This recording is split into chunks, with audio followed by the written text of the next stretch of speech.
Merhaba arkadaşlar, bugün Smart Dreams telefonu nasıl yüklenir onu göstereceğim. Çok kolay. Hemen girelim. Hadi lan Chrome. Chrome mu? Chrome. Chrome. Chrome.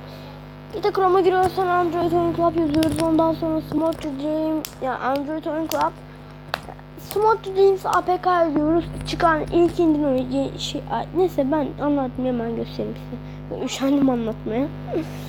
Yazalım hemen biz buraya. Neydi? Smart Dreams APK indir. Bu sadece de değildi, tam Android oyun işte Club yazıyorsunuz. Android oyun Club. Çok iyi bir, ben o kadar ayrıntılı yazdım ki videoda olduğum için. Sonra en baştakine tıklıyorsunuz. Siz de bunu yazacaksınız. İşte böyle bir ekran açılıyor. Bakın bu. Buradan şuna basıyoruz. Hadi.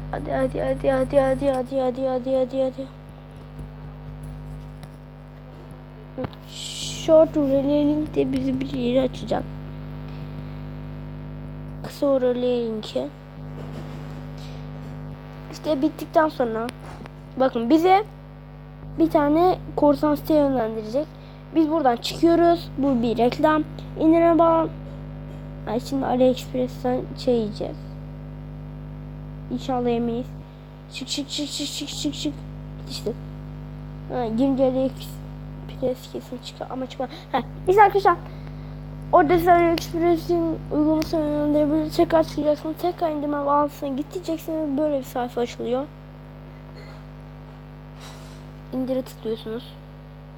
Tekrar bunu tıklıyorsunuz. İşte böyle.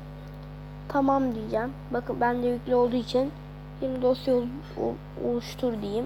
İndiriliyor. Hemen indiriyor zaten. Çok kolay bir şekilde 2 saniye indirecek. Slime bir Salih. Az önce şey dedim ya, çok komikti. Şimdi kanal adı var mı ama hani Salih Reis var biliyorsunuz. Şeyde, YouTube'da. Dur lan, ben mikrofona niye konuşmuyorum? Salih Reis var biliyorsunuz.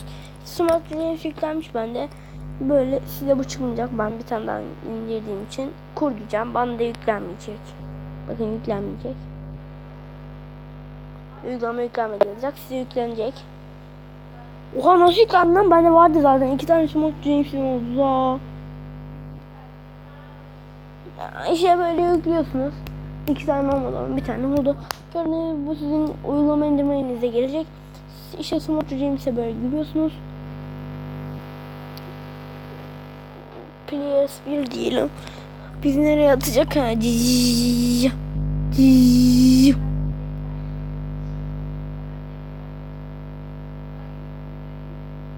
Başla. Oğlum. Yanlışlıkla video sürmüşüm arkadaşlar, tekrar başlayalım. Şey oldu.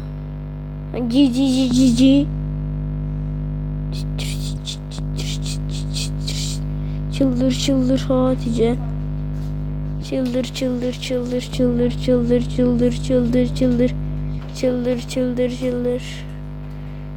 Evet arkadaşlar, işte böyleydi. Bir dahaki videonun sonuna, bir dahaki videoda görüşmek üzere. Hoşçakalın, bay bay.